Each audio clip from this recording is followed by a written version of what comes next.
Good evening बच्चों। आज आगे चलते हैं। उद्योग की विशेषताएं, समस्याएं और नीतियां। उद्योग की विशेषताएं, समस्याएं और इन समस्याओं का समाधान करने के लिए जो पॉलिसीज बनाएगी सरकारों के द्वारा, वो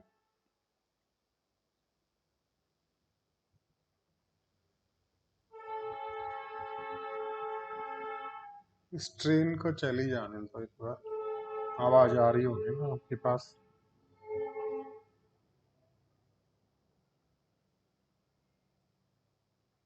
रेलगाड़ी का टाइम चल रहा है ना। अब मैं जब बात कर रहा हूँ उद्योग की विशेषताएं, समस्याएं और नीतियों की, तो कुछ बच्चे सोच रहे हैं कि चैप्टर, आज एक बच्चा पूछ भी रहा था कि कहाँ चल रहे हो, समझ में तो आ रहा है लेकिन चल कहाँ रहे हो। बेटा याद करो, आपका चैप्टर नंबर 2 है 11th की बुक में, जिसका नाम है भारतीय अर्थव्यवस्था 1950 से 90। हालांकि आपकी बुक में चैप्टर जो है वो केवल 20 पेज का है, लेकिन इसमें हम पंचवर्षीय योजनाओं के लक्ष्य में ही लगभग 30 पेज बता चुके हैं। कृषि की विशेषताएं से संबंधित बहुत सारा बता चुके हैं। और अब जो है उद्योग और व्यापार, 4 पॉइंट है इसमें। पंचवर्षीय योजनाओं के लक्ष्य, कृषि, उद्योग और व्यापार, व्यापार नीति, आयात प्रतिस्थापन, ये सारी चीजें जो हैं हम करेंगे, लेकिन थोड़ा सा डीप, क्योंकि सीयूईटी में इतना हल्का फुल्का नहीं पूछा जाएगा।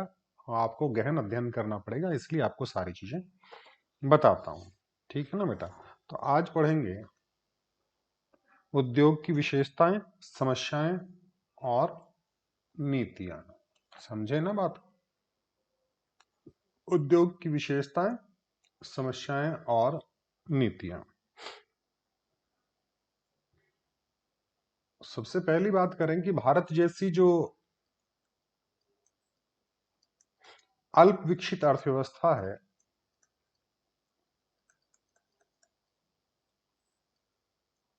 या कहूं कि विकासशील अर्थव्यवस्था है, इस अर्थव्यवस्था को गति देने के लिए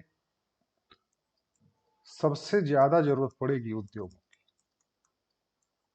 औद्योगिक विकास की। क्योंकि ये देश की अर्थव्यवस्था जो है वो सबसे ज्यादा किस पर निर्भर करती है? कृषि पर निर्भर करती है। अब बात आती है कि उद्योग क्या है। उद्योग क्या है? What is industry? उद्योग वो जगह है, उद्योग वो स्थान है जहां उत्पादन के 4 साधन, उत्पादन के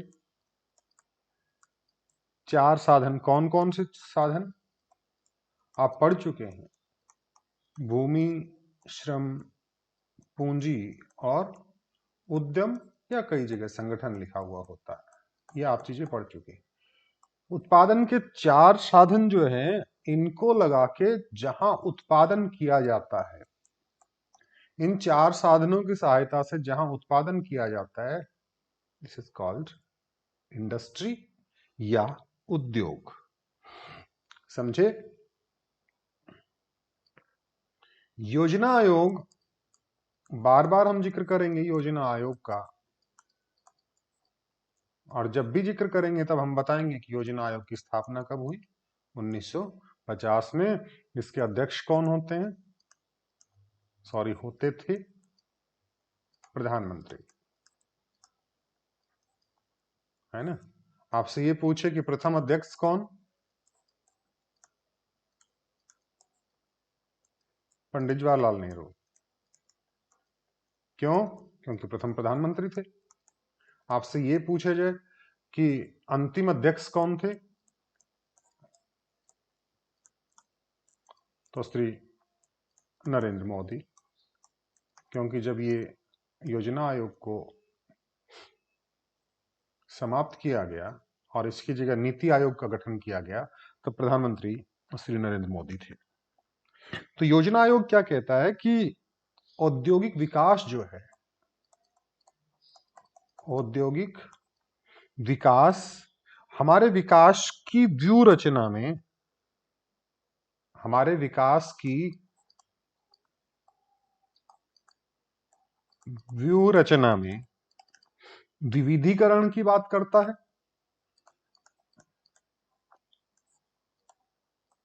आधुनिकीकरण की बात करता है,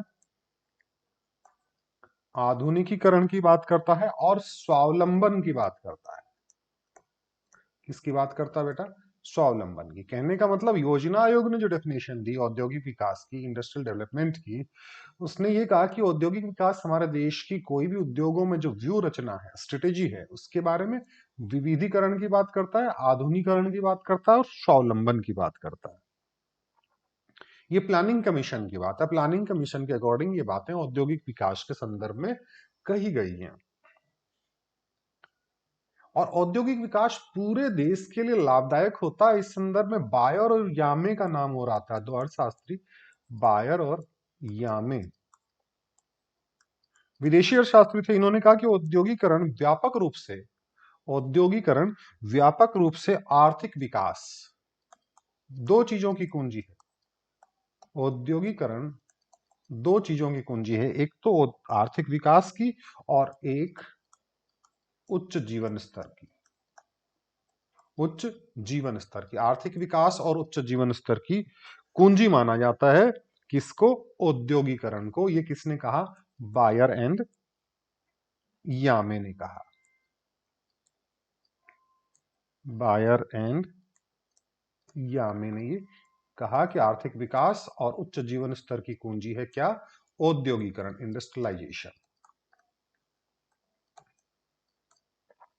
ये मोटी मोटी बातें जो हैं वो औद्योगिकरण के संदर्भ में है। और औद्योगिकरण के संदर्भ में पंडित जवाहरलाल नेहरू ने भी जो स्टेटमेंट दिया, पंडित जवाहरलाल नेहरू का संदर्भ जो था, उन्होंने कहा था कि मतलब औद्योगिकरण को एक तरह से ये कहा कि गॉड कहा। क्या कहा? देवता कहा, हम भगवान कह सकते हैं इस तरह का। कि पंडित जवाहरलाल नेहरू ने औद्योगिकरण के संदर्भ में ये कहा कि सभी देश जिस देवता की पूजा करते हैं ना, सभी देश जिस देवता की पूजा करते हैं वह देवता है औद्योगिकरण। सभी देश जिस देवता की पूजा करते हैं वो देवता क्या है? औद्योगिकरण। वो देवता है मशीन। कईयों को कहा उन्होंने औद्योगिकरण।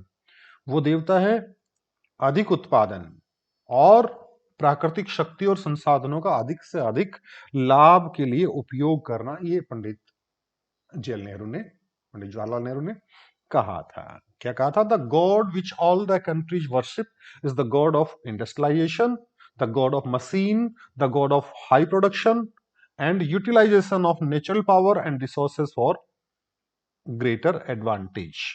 ये औद्योगिकरण के संदर्भ में पंडित जवाहरलाल नेहरू ने अपना स्टेटमेंट दिया था। अब बात करते हैं कि औद्योगिक विकास का महत्व।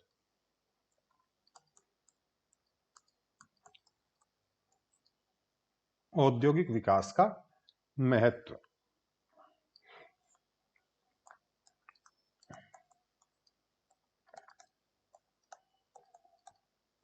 क्या महत्व है इंडस्ट्रियलाइजेशन का, इसके डेवलपमेंट का?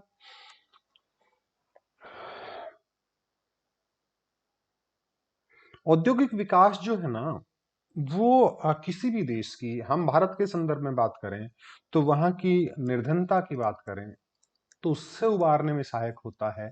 वहां असुरक्षा, सामाजिक असुरक्षा या आर्थिक असुरक्षा की बात करें, उससे उबारने में सहायक होता है। वहां की बेरोजगारी से जो है उससे उबारने में सहायक होता है। जनसंख्या का जो पिछड़ापन है, जनसंख्या का पिछड़ापन, उससे बाहर निकलने में मदद करता है। कृषि पर निर्भरता को दूर करता है। प्रतिकूल भुगतान संतुलन, उससे निकलने में सहायता करता है। प्रतिकूल भुगतान संतुलन का मतलब जानते हैं ना बेटा?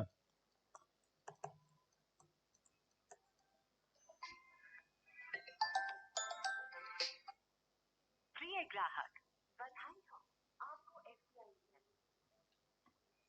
प्रतिकूल भुगतान संतुलन। भुगतान संतुलन का मतलब समझते हैं ना आप? आयात और निर्यात से, आयात और निर्यात से। कहने का मतलब जब आयात और निर्यात समान होते हैं ना तो भुगतान संतुलन संतुलित होता है। भुगतान संतुलन संतुलित होता है।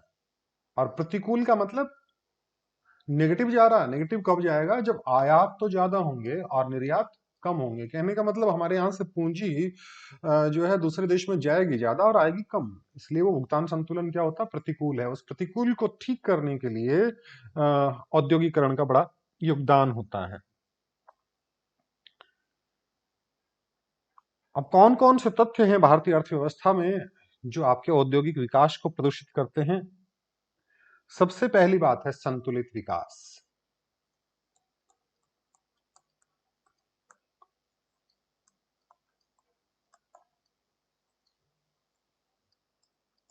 संतुलित विकास, बैलेंस डेवलपमेंट कहते हैं कि भारत की जो अर्थव्यवस्था है वो असंतुलित है। भारत की जो अर्थव्यवस्था है ना बेटा, वो असंतुलित अर्थव्यवस्था है फिलहाल। उसका कारण क्या है कि देश की बहुत बड़ी जनसंख्या जो है वो कृषि कार्यों में लगी हुई है। किसमें लगी हुई है? कृषि कार्यों में। और कृषि कार्यों में जो है ना, घटते प्रतिफल के नियम लागू होते हैं। घटते प्रतिफल के नियम, घटते प्रतिफल के नियम, बढ़ते प्रतिफल के नियम, क्या सेंस होता है ना, क्या मतलब होता है? घटते प्रतिफल का मतलब ये है कि कृषि कार्यों में आप जो है पूंजी लगाएंगे ज्यादा और श्रम ज्यादा लगाएंगे, लेबर, मेन तो यही चीजें लागू होती है ना, लेबर एंड कैपिटल। ये अगर आप ज्यादा भी लगा रहे हैं तो इस अनुपात में जो है, इस लेबर और कैपिटल जिस अनुपात में आप वृद्धि कर रहे हैं, उस अनुपात में उत्पादन में वृद्धि नहीं होती है। उस अनुपात में उत्पादन में वृद्धि नहीं होती, इसलिए कहते हैं घटते प्रतिफल के नियम। और यदि लेबर और कैपिटल लगाने से उत्पादन जो है उस अनुपात से ज्यादा बढ़े तो उसको कहते हैं बढ़ते प्रतिफल के नियम। तो कृषि में हमारे यहाँ पे घटते प्रतिफल के नियम लागू होते हैं। इसका मतलब ये है कि इन चीजों को अगर हम लगाएंगे ना तो भी हमारा उत्पादन जो है वो घटेगा। और उत्पादन जब घटेगा ना तो लोगों की आय बेटा कम हो जाएगी। देश की जनसंख्या बहुत तेजी के साथ बढ़ रही है। आप लोगों ने देखे होगी, अभी अभी आधिकारिक आंकड़े जो जारी हुए हैं उसमें हमने चाइना को पीछे छोड़ दिया है। ठीक है, जब घोषणा हो जाएगी तब पॉपुलेशन की बात आ जाएगी। जब हमारे 2021 की जो जनगणना की बात चल रही थी, कोविड के कारणों से नहीं हो पाई, तो उसके बाद में आप यही पढ़ेंगे कि हमारे देश की जनसंख्या इतनी है। और तब हम ये कह सकते हैं कि हम दुनिया में, हालांकि कह चुके हैं कि हम दुनिया में जनसंख्या के मामले में एक नंबर पर हैं। तो ये जो जनसंख्या वगैरह है, इतनी बड़ी जनसंख्या और उत्पादन इतना ज्यादा है नहीं, तो वो गरीबी के दुष्चक्र में फंसेगी। गरीबी के दुष्चक्र में जो है वो फंसेगी। और अगर उद्योगों का विकास बेटा होता है ना, उद्योगों का विकास होगा तो इस गरीबी से निकलने का रास्ता दिखेगा। क्योंकि गरीबी में घटते प्रतिफल के नियम उसमें सॉरी, उद्योगों में घटते प्रतिफल के नियम लागू नहीं होते हैं। दूसरी बात, संतुलित विकास होना चाहिए। संतुलित विकास उद्योगों के माध्यम से ही होगा। दूसरा है उत्पादकता में वृद्धि। उत्पादकता में वृद्धि, उत्पादकता में वृद्धि, हम बात करें इंक्रीज इन प्रोडक्टिविटी, उद्योग धंधों के विकास के कारण। उद्योग धंधे जब जब बढ़ेंगे किसी भी देश में, कृषि को छोड़ के लोग उद्योग में जाएंगे ना, तो उत्पादकता में वृद्धि होगी। उत्पादकता का मतलब प्रति इकाई क्षेत्रफल में, अगर कृषि की बात करें तो प्रति इकाई क्षेत्र में उत्पादन बढ़ना, या उद्योग धंधों की बात करें तो प्रति व्यक्ति उत्पादकता की, एक व्यक्ति की उत्पादकता जो है उसमें वृद्धि होना। तो खेती में इतनी उत्पादकता में वृद्धि नहीं होगी, उद्योगों में जब जाएंगे तो उत्पादकता में वृद्धि होगी। क्योंकि इस क्षेत्र में हम बात करें तो श्रम विभाजन जो होता है ना, वो इस तरह का होता है कि श्रम विशिष्टता की बात आती है इसमें। श्रम विशिष्टता, खेती में ज्यादा योगदान नहीं होता श्रम विशिष्टता का मतलब। श्रम विशिष्टता का मतलब क्या होता है? लेबर की जो एक्सीलेंसी है, स्पेशलाइजेशन जो है ना, वो अलग अलग होता है। खेत में काम करने वाला व्यक्ति, आपकी मम्मी, वो भी स्पेशलाइजेशन उतना ही रखती है, उतनी ही स्किल उनके पास जितने आपके पापा के पास हैं, इतने आपके बड़े पापा के पास हैं, इतने आपके चाचा काम कर रहे हैं, इतना आपके भाई काम कर रहे हैं, इतना ही आप जो है वो काम कर रहे हैं। कोई ना कोई, हम ये नहीं कहते अरे वो व्यक्ति जो है हमारे वो खेती का एक्सपर्ट है, पापा हमारे खेती के एक्सपर्ट हैं, मम्मी हमारी क्या खेती करती है ना, हाँ, बहन तो हमारी उस प्रो लेवल की जो है किसान है। ऐसा हम नहीं कह सकते ना, क्योंकि हमारे यहाँ पे देखना ये बात आती है, किसान होने का मतलब एक गरीबी प्रदर्शित करने की बात आती है। लेकिन उद्योगों में श्रम की विशिष्टता आती है। अरे वो जो है ना, वो व्यक्ति वायरिंग का बड़ा एक्सपर्ट है, वो व्यक्ति टीवी ठीक करने का एक्सपर्ट है, वो व्यक्ति कूलर बनाने का एक्सपर्ट है, वो व्यक्ति सीमेंट की कुछ उत्पादन करने का, मतलब ये मान लीजिए खंबे बनाने का एक्सपर्ट है। तो उद्योगों में श्रम की विशिष्टता होती है, खेती में वो विशिष्टता नहीं हो पाती है। और इसलिए जब श्रम की विशिष्टता होती है ना बेटा, तब श्रम की उत्पादकता जो है वो बढ़ जाती है। और श्रम की उत्पादकता जब बढ़ेगी तो लोगों की आय बढ़ेगी, और आय बढ़ेगी ना, तब उनकी आंतरिक और बाहरी बचतें जो हैं, पैमाने की बचतें जो हैं वो बढ़ेंगी। और बचत बढ़ेगी ना, तो पैसा किसमें लगाएगा व्यक्ति? निवेश में लगाएगा, और निवेश करेगा तो पूंजी में वृद्धि होगी। किसमें वृद्धि होगी बेटा? पूंजी में वृद्धि होगी। ठीक है, ये उत्पादकता में वृद्धि की बात आ गई। तीसरी बिंदु आती है कृषि का विकास। अगर उद्योग धंधे बढ़ेंगे ना, तो कृषि का भी विकास होगा। ध्यान रखिए कि हम परंपरागत तरीकों से खेती कर रहे हैं। किस तरीकों से कर रहे हैं? परंपरागत तरीकों से खेती कर रहे हैं, कि हल चला लिया हमने, ऊंट के साथ ऊंट जोड़ लिया, है ना।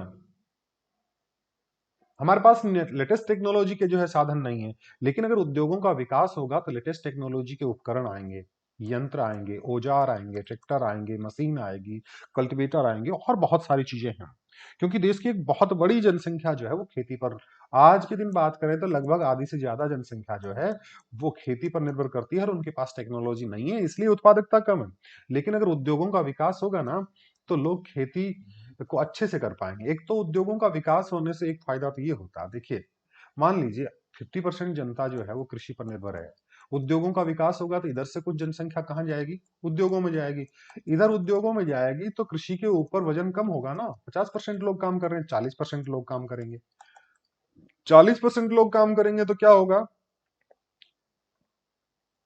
थोड़े लोगों के पास ज्यादा जमीन होगी। कहने का मतलब जोत का आकार बढ़ेगा, और जोत का आकार बढ़ेगा तो खेती अच्छी होगी। हरित क्रांति की बात करें, हरित क्रांति में जो है हमने कहा कि उत्पादन में वृद्धि हुई। लेकिन अगर उद्योगों का विकास होगा ना, तो हरित क्रांति के लिए जितने भी साधनों की जरूरत है, कृषि यंत्रों की जरूरत है, पंपसेट की जरूरत है, रासायनिक खाद की जरूरत है, वो सारे उद्योगों के जरिए होगा। ये कृषि के विकास की बात आई। अगली बात आती है राष्ट्रीय आय का विकास, सॉरी, राष्ट्रीय आय में वृद्धि।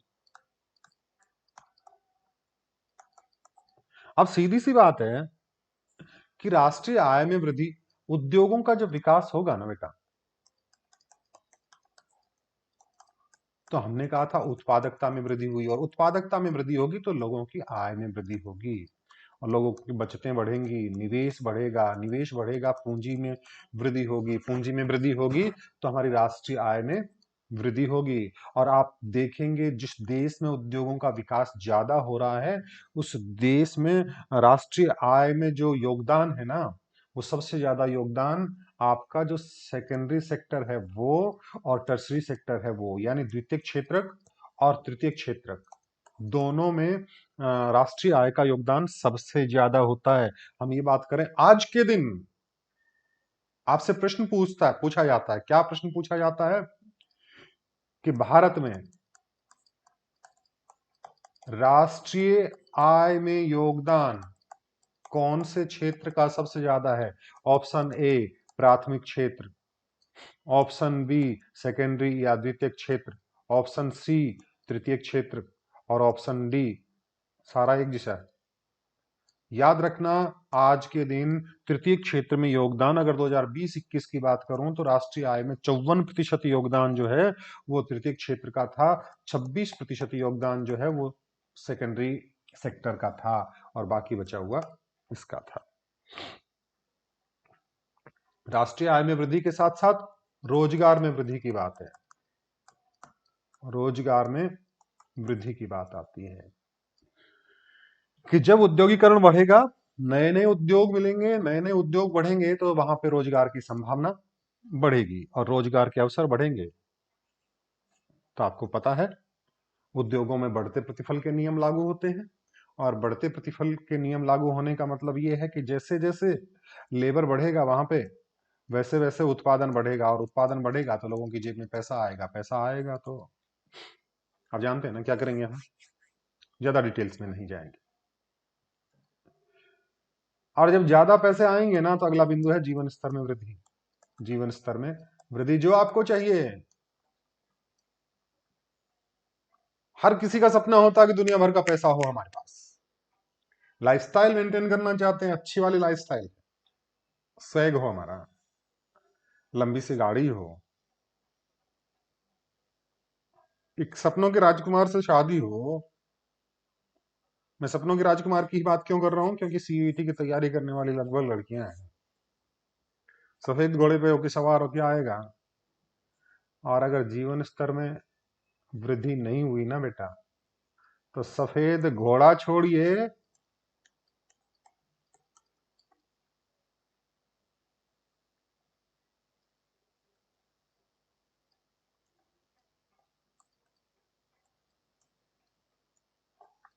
गधा भी नहीं मिलेगा, सफेद गधे पे सवार होके आएगा, बड़ा बुरा लगेगा। तो रोजगार में उद्योगों में वृद्धि हुई तो जीवन स्तर में वृद्धि होगी। और जीवन स्तर में वृद्धि कब होगी, जब उद्योगों का विकास होगा, हमारी आय जो है वो बढ़ेगी, हमारे पास गाड़ी होगी, हमारे पास फ्रिज होगा, कूलर होगा, टीवी होगा, हमारे पास एसी होगा, बढ़िया अपना मकान होगा, सारी जरूरतें होंगी। और अगला पॉइंट जो आता है वो आता है पूंजी निर्माण में वृद्धि।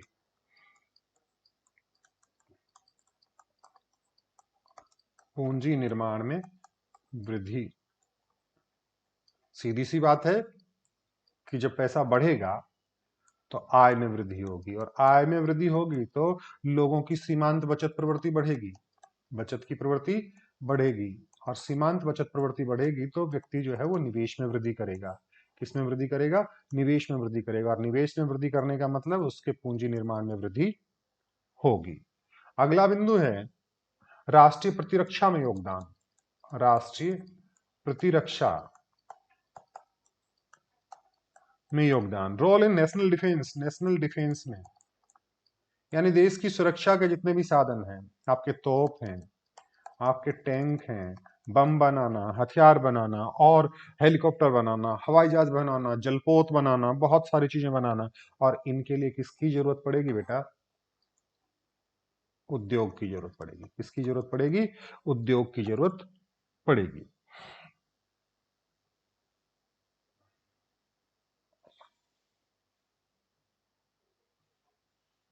और जब हमारे पास उद्योगों का विकास हुआ ना, इसीलिए हम परमाणु शक्ति संपन्न बने थे।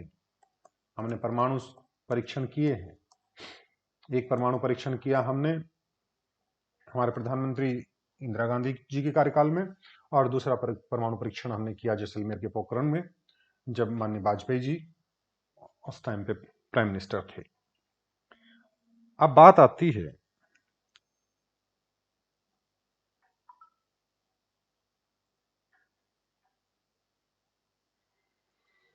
क्या बात आती है, आएगी निर्यात प्रोत्साहन और आयात प्रतिष्ठापन। निर्यात प्रोत्साहन और आयात प्रतिष्ठापन।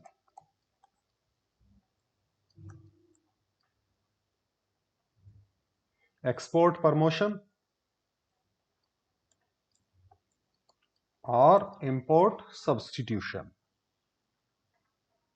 निर्यात प्रोत्साहन का मतलब क्या होता है कि निर्यात को आगे बढ़ने के लिए मोटिवेट करना।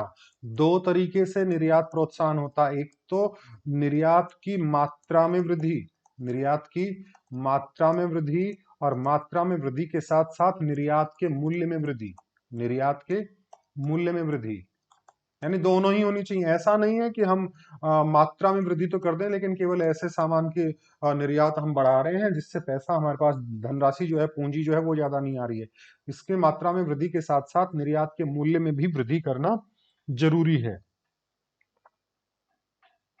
और दूसरी है आयात प्रतिष्ठापन। आयात प्रतिस्थापन। आयात प्रतिस्थापन का मतलब ये है कि बाहर के देशों से जो भी सामग्री हम मंगवा रहे हैं वो कम से कम मंगवाई जाए, और उस सामग्री की जगह जो हम बाहर से आ रही है ना, उसके लिए हम आत्मनिर्भर बने, और उस सामान को जो है वो ज्यादा से ज्यादा हमारे देश में ही उसका उत्पादन किया जाए। और जब ज्यादा से ज्यादा उत्पादन करेंगे ना, तो हमारी जो पूंजी है वो विदेशों में कम जाएगी और विदेशी पूंजी हमारे देश में ज्यादा आएगी, क्योंकि हम निर्यात ज्यादा करेंगे। अब बात आती है सुदृढ़ अर्थव्यवस्था की। किसकी बात आती है? स्ट्रॉन्ग इकोनॉमी की बात करते हैं। तो जैसे उद्योग बढ़ेंगे, तो हम बार बार इस बात को बता चुके हैं कि उद्योग धंधे अगर ज्यादा विकसित होंगे तो हमारी अर्थव्यवस्था को मजबूती मिलेगी, क्योंकि देश जो है वो अपने जो यहाँ के साधन है उनका भरपूर उपयोग कर पाएगा। यहाँ का पेट्रोल है, यहाँ का खनिज है, यहाँ की गैस है, इसका उचित उपयोग जो है वो कर सकता है। पूंजीगत वस्तुएं जो हमारी हैं उनका उपयोग जो है देश कर सकता है। साथ में ये कहें, औद्योगिक विकास जो है उससे हमारे देश की जो आधारिक संरचना है उसका विकास होता है। आधारिक संरचना के अंतर्गत आपकी जो सिंचाई है, संचार के साधन हैं, ऊर्जा के साधन हैं, इनका भी विकास होता है। फिर बात आती है स्थायित्व के विकास। स्थायित्व के साथ विकास।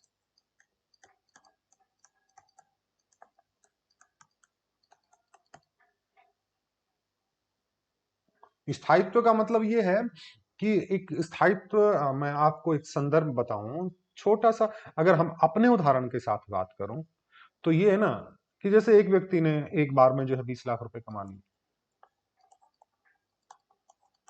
और उसके बाद में उसने खर्च कर दिए, वो गरीब हो गया, अब उसका धंधा नहीं चल रहा है। 2 साल 3 साल जो है वो बड़ी परेशानियों में है, उसके बाद में फिर से उसको 5-10 लाख रुपए कमा लिए। वो स्थायित्व नहीं है।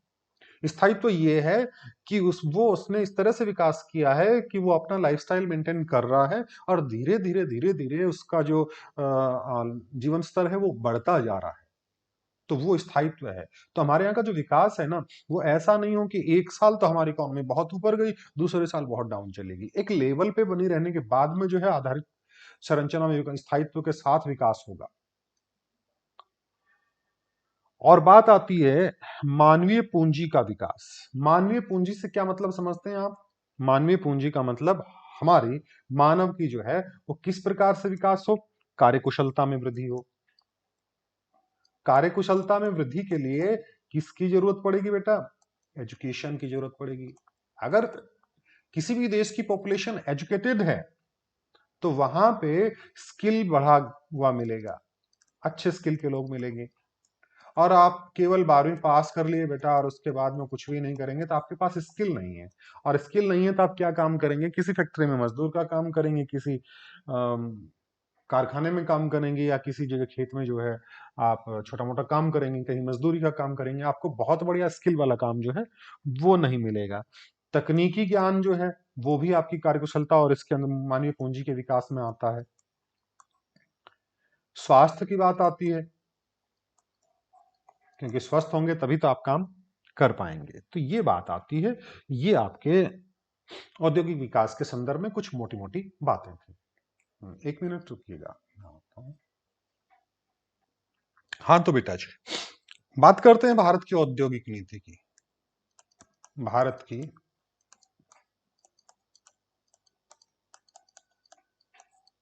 औद्योगिक नीति, इंडस्ट्रियल पॉलिसी ऑफ इंडिया। कोई भी देश जो है उसका औद्योगिक विकास करना है तो वहां की इंडस्ट्रियल पॉलिसी जो है वो बहुत जरूरी चीज है। और भारत में भी औद्योगिक नीति बनाई गई। अब तक जो औद्योगिक नीतियों की बात आती है वो सबसे पहली औद्योगिक नीति बनाई गई 1948। दूसरी आपकी औद्योगिक नीति है 1956 में। तीसरी औद्योगिक नीति जो है वो 1980 में आई, और चौथी औद्योगिक नीति जो है वो 1991 में आई, जिसको नई आर्थिक नीति वगैरह जो कहते हैं। वहां पे आपके सिलेबस में यहाँ पे औद्योगिक नीति की बात करेंगे तो आपने देखा होगा, सिलेबस देखेंगे कि इंडस्ट्रियल पॉलिसी रेजुलेशन 1956 आपके सिलेबस में है। आईपीआर 1956, औद्योगिक नीति 1956 जो है वो आपके सिलेबस में है, लेकिन मैं आपको 1948 वाली जो नीति है उसके बारे में थोड़ा बहुत बताऊंगा, ज्यादा कुछ नहीं। यानी सबसे पहले बात करते हैं इंडस्ट्रियल पॉलिसी रेजुलेशन 1948, आईपीआर 1948, औद्योगिक नीति प्रस्ताव 1948। भारतीय औद्योगिक नीति 1948 के तत्व थे, उसमें उद्योगों का वर्गीकरण किया गया, 4 भागों में उद्योगों को बांटा गया। इसमें उद्योगों को कितने भागों में बांटा गया बेटा, ये याद रखना। उद्योगों को 4 भागों में बांटा गया। 4 भाग कौन कौन से थे? एक तो सार्वजनिक क्षेत्र के भाग थे।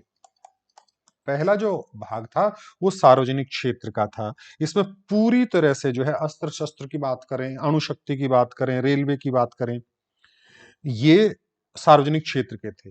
दूसरा जो था उसमें सार्वजनिक और निजी क्षेत्र, सार्वजनिक और निजी क्षेत्र, यानी कुछ सेक्टर ऐसे थे जिसमें सार्वजनिक और निजी क्षेत्र दोनों मिलजुल के काम करते थे। इसके अंतर्गत जहाज निर्माण का काम आ गया, हवाई जहाज निर्माण का काम आ गया, लोहा इस्पात भारी उद्योग वगैरह जो है वो ये आ गया। तीसरा था नियंत्रित निजी उद्योग, नियंत्रित निजी उद्योग, यानी ये ऐसे उद्योग थे जो थे तो निजी हाथों में, लेकिन पूरी तरह से कंट्रोलिंग इसकी थी वो गवर्नमेंट के हाथों में थी। और फिर लास्ट वाले आ गए बिल्कुल निजी क्षेत्र, जिन पे बहुत ज्यादा कंट्रोलिंग जो है वो सरकार की नहीं थी, इनको काफी सारे अधिकार जो है वो सरकार ने दे रखे थे। बस इसमें इतनी ही बात आप याद रखना कि इसमें उद्योगों को कितने भागों में बांटा गया, 4 भागों में बांटा गया आईपीआर 1948 में। इंपॉर्टेंट है आईपीआर, इंडस्ट्रियल पॉलिसी रेजुलेशन 1956 जो आपके सिलेबस में है सीयूईटी के। औद्योगिक नीति 1956, 1948 वाली नीति की इसने जगह ली। और इसमें उद्योगों के वर्गीकरण की बात आती है, उद्योगों के वर्गीकरण की जब बात आती है 1956 में, इसमें याद रखना कि इसमें जो भाग बांटे गए वो 3 प्रकार के भाग बांटे गए। उसमें 4 भागों में बांटा गया और इसमें कितने भागों में बांटा गया, 3 भागों में बांटा गया। 1 नंबर, 2 नंबर और 3 नंबर।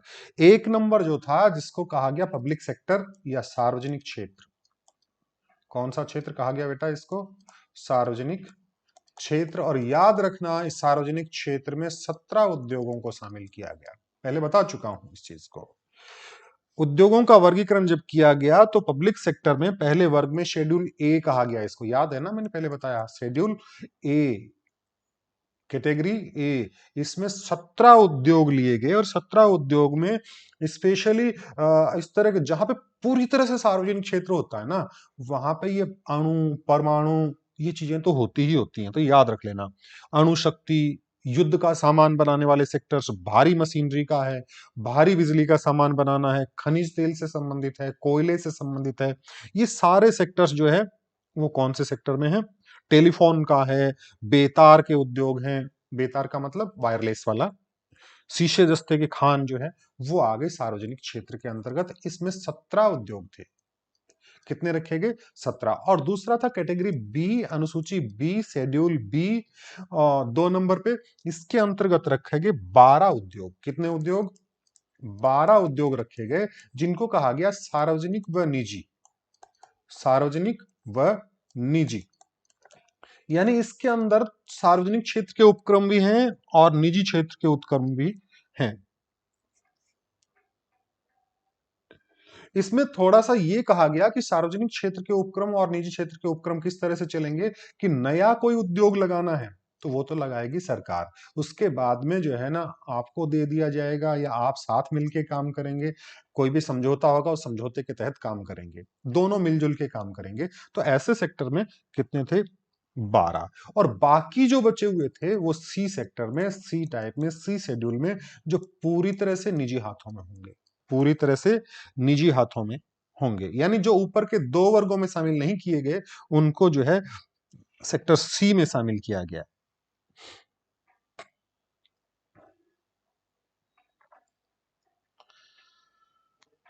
तो ये बात आ गई 1956 की औद्योगिक नीति की। और औद्योगिक नीति में सबसे पहली बात आई इसकी, उद्योगों का वर्गीकरण तो इस तरह से किया गया। और इस औद्योगिक नीति की दूसरी जो बात आई, वो दूसरी बात आई कि निजी क्षेत्र के साथ उचित व्यवहार किया जाएगा। इसमें ये बड़ी इंपॉर्टेंट बात थी, निजी क्षेत्र के साथ बहुत ज्यादा सख्ती नहीं बरती जाएगी, इसके साथ उचित व्यवहार किया जाएगा। इनको यातायात से संबंधित, वित्त संबंधी, लोनिंग वगैरह अन्य प्रकार की सहायताएं जो हैं वो उपलब्ध करवाई जाएगी। कोई भी डिस्क्रिमिनेटिंग पॉलिसी नहीं अपनाई जाएगी, यानी भेदभाव वाली नीति जो है वो इनके साथ नहीं अपनाई जाएगी। और तीसरी बात, कुटीर और लघु उद्योगों का भी संरक्षण किया जाएगा, जिसको आगे आएगा SSI, एक आस में लिखा हुआ होगा, small scale industries and cottage. SSI जिसको कहते हैं लघु उद्योग, और साथ में कॉटेज की बात आती है। कॉटेज मतलब कुटीर उद्योग। कुटीर उद्योग का मतलब जानते हैं ना आप, घरों में हथकरघा उद्योग वगैरह जो काम में लेते हैं वो, इनका भी विकास किया जाएगा। और साथ में विदेशी पूंजी से संबंधित नीति में भी इसमें काफी संशोधन किए गए।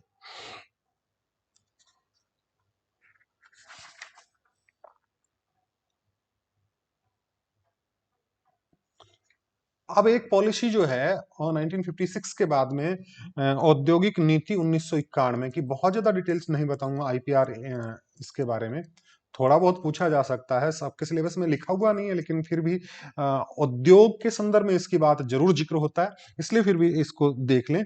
ये इसकी घोषणा की गई 24 जुलाई 1991 को। 24 जुलाई 1991 को इसकी घोषणा की गई। और इसमें जो है ना, निजीकरण को ज्यादा महत्व दिया गया। किसको ज्यादा महत्व दिया गया? निजीकरण को ज्यादा महत्व दिया गया।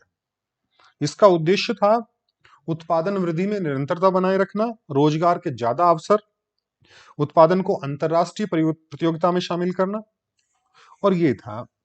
और इसकी विशेषताओं की बात करें तो एक तो सार्वजनिक क्षेत्र का संकुचन हो गया इसमें, यानी जैसे मैंने कहा कि इसमें निजीकरण को ज्यादा बढ़ावा दिया गया, तो सीधी सी बात है कि निजीकरण बढ़ेगा तो कौन सा क्षेत्र संकुचित होगा? सार्वजनिक क्षेत्र। यानी इसमें सार्वजनिक क्षेत्र को कम कर दिया गया। जो 17 उद्योग थे ना बेटा, जो सार्वजनिक क्षेत्र 1956 वाली नीति में, उन 17 को घटाकर कितने कर दिए? 8 उद्योग कर दिए।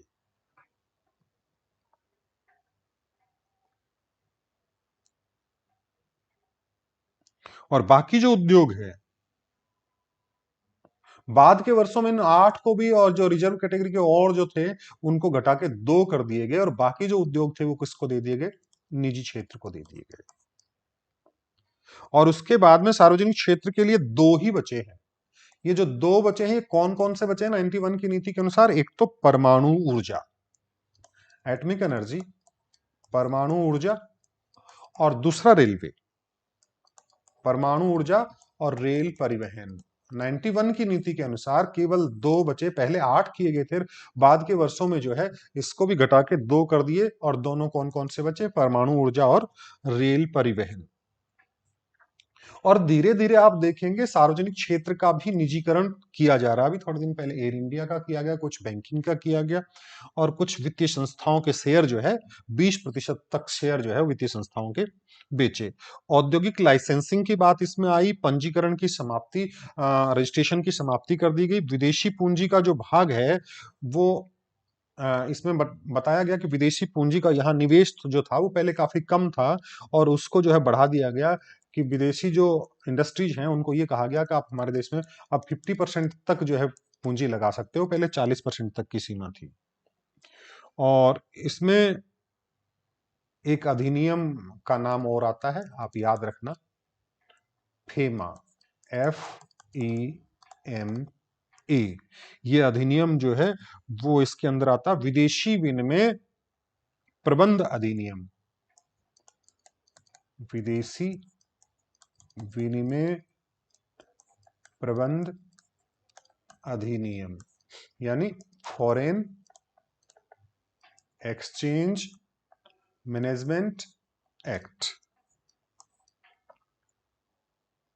और इसके अंतर्गत विदेशी क्षमता भागीदारी की जो है वो 100% अनुमति दी गई 1991 की और एक जो है एमआरटीपी एक्ट से छूट दी गई, पहले बता चुका हूं मैं, आप देखिएगा। एमआरटीपी एकाधिकारी कानून जो था, उस कानून से 91 की नीति में छूट दी गई। ठीक है बेटा, ये बहुत संक्षेप में मैंने नई औद्योगिक नीति जो 1991 की थी वो है। आप 96 वाले 56 वाले जो है वो ध्यान से देखिए। अब बात आती है लघु और कुटीर उद्योग की। लघु और कुटीर उद्योग। कुटीर उद्योग को कॉटेज को इसको कॉटेज कहते हैं, इसको इंग्लिश में अलग से पढ़ेंगे हम।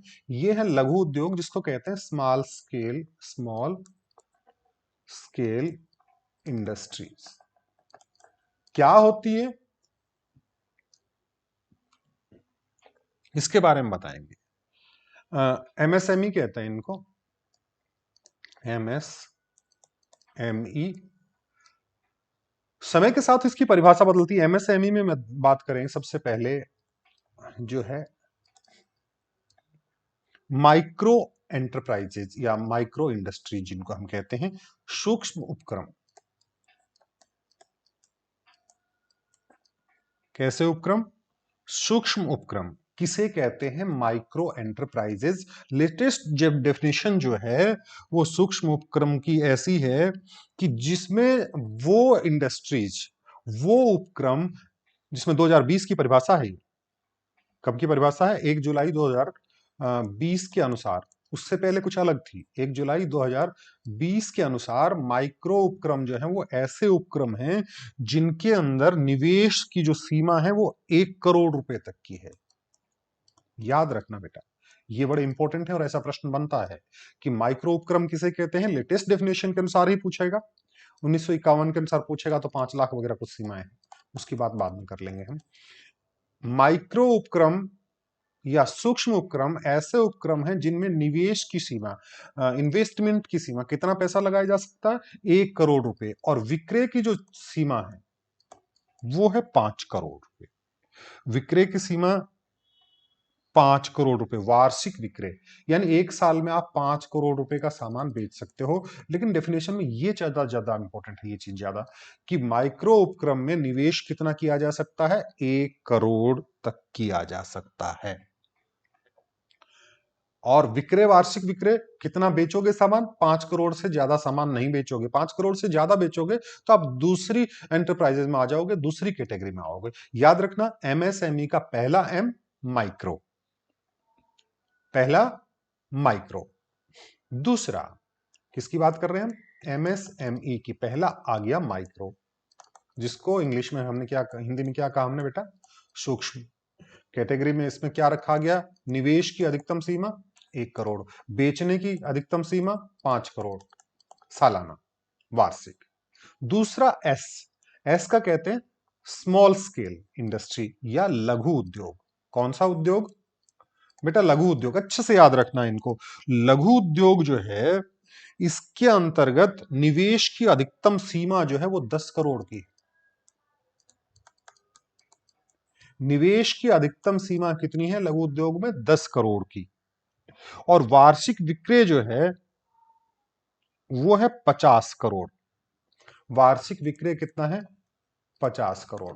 और ऐसे उद्योगों को माइक्रो में शामिल नहीं किया जाएगा, याद रखना। लघु उद्योगों में निवेश जो किया जाएगा उसकी सीमा कितनी है बेटा? 10 करोड़। और वार्षिक जो बेचा जाएगा माल वो कितने का बेचा जा सकता है? अधिकतम 50 करोड़ तक का। ये है आपके स्मॉल, एमएसएम। और तीसरा है एम, यानी मीडियम एंटरप्राइजेज। ये ई जो है ना वो एंटरप्राइजेज का है। एंटरप्राइजेज उपक्रम जिसको हम कहते हैं मीडियम एंटरप्राइजेज। मीडियम एंटरप्राइजेज जिनको कहते हैं मध्यम उपक्रम। क्या कहते हैं बेटा? मध्यम उपक्रम। ऐसे में ये जो है ना इन्वेस्टमेंट या निवेश, इसकी सीमा है बेटा 50 करोड़ रुपए। कितनी सीमा है? 50 करोड़। और बेचा कितने जा सकते हैं? 250 करोड़।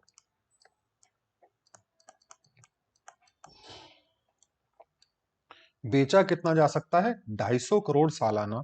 और निवेश कितना किया जा सकता है? 50 करोड़। तो ये लघु उद्योगों की बात, छोटे उद्योगों की बात। बाकी इनसे अलग हटके एक और आता जिनको हम कहते हैं बड़े उद्योग। क्या कहते हैं? बड़े उद्योग, लार्ज एंटरप्राइजेस, जो इस कैटेगरी के नहीं है। लार्ज कैटेगराइज नहीं किया गया है लार्ज एंटरप्राइजेस को। लार्ज एंटरप्राइजेस का मतलब जिसमें निवेश की सीमा 50 करोड़ से ज्यादा है और वार्षिक बेचने वाली सीमा 250 करोड़ से ज्यादा है, वो सारे एंटरप्राइजेस क्या कहलाते हैं? लार्ज एंटरप्राइजेस, या बड़े उद्योग, वृहद उद्योग, जो भी बड़े उपक्रम कह सकते हैं। ठीक है ना? और एक जो है जिनको हम कहते हैं ना कुटीर उद्योग। कुटीर उद्योग में वैसी कोई सीमा नहीं होती कितने निवेश करेंगे। कुटीर उद्योग का मतलब जो घर पे चलाए जाते हैं। पूर्णकालीन व्यवसाय हो सकता है, अंशकालीन व्यवसाय हो सकता है। आप देख रहे होंगे कोई व्यक्ति जो है अपने घर पे मटके बना रहा है, कोई दीपावली के टाइम में दिए बना रहा है, कोई जो है मोमबत्ती बनाने का काम कर रहा है, कोई अपने घर पे साबुन बनाने का छोटा मोटा काम कर रहा है ना? तो ये जो बहुत कम पूंजी का जिसमें निवेश किया जाता है। और वर्तमान स्थिति की बात करें तो 2017-18 के अकॉर्डिंग बात करें, हम 2017-18 के डेटा हमारे पास जो है वो उपलब्ध हैं। 2017-18 में देश में 6.3 करोड़ माइक्रो एंटरप्राइजेस थे, यानी सूक्ष्म उद्योग थे बेटा। सूक्ष्म उद्योग कितने थे? 6.3 करोड़। सॉरी, सूक्ष्म उद्योग, लघु उद्योग और मध्यम उद्योग तीनों मिला के जो है वो 6.3 करोड़ थे।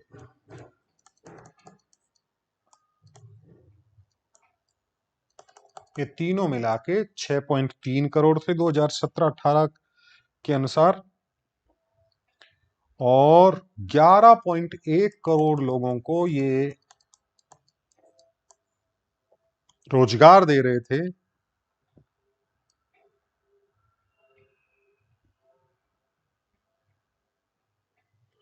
डीजे बज रहा भाई हमारे यहाँ पे।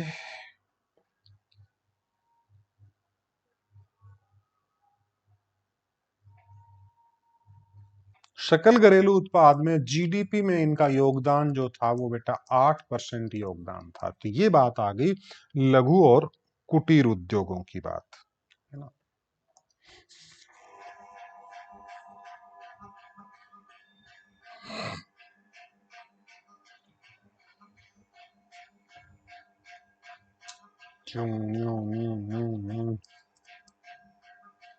लाइट गई। बहुत हो गया होगा ना? नहीं, लघु और कुटीर उद्योगों की समस्याएं, सरकारी नीति और भारत के औद्योगिक।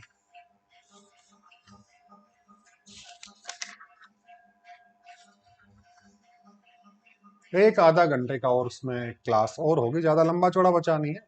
कर लेंगे बेटा इसको, है ना? आप लोग आज यही पढ़ लें। मिलते हैं कल। बाय।